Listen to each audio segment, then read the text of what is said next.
Gustog baho-baho ang akong ex-boyfriend.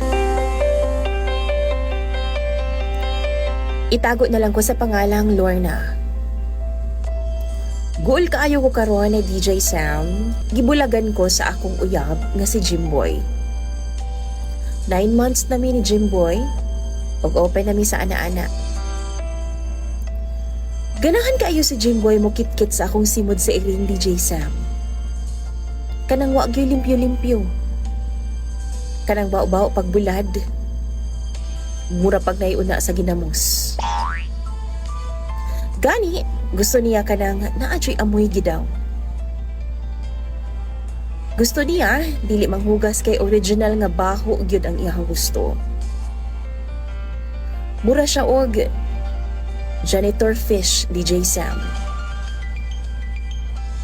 Siya ang naga-general cleaning sa ako ang private part kumbaga during sa amo ang loving-loving.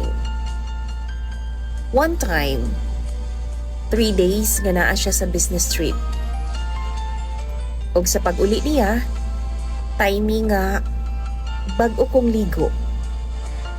Humot, og presko kaayo ko ni adtong tungura DJ Sam. Pero kabalo ka, imbis nga malipay, iyahan naman noon kong gibulagan. Nasuko siya nako kay ako adang gihugasan.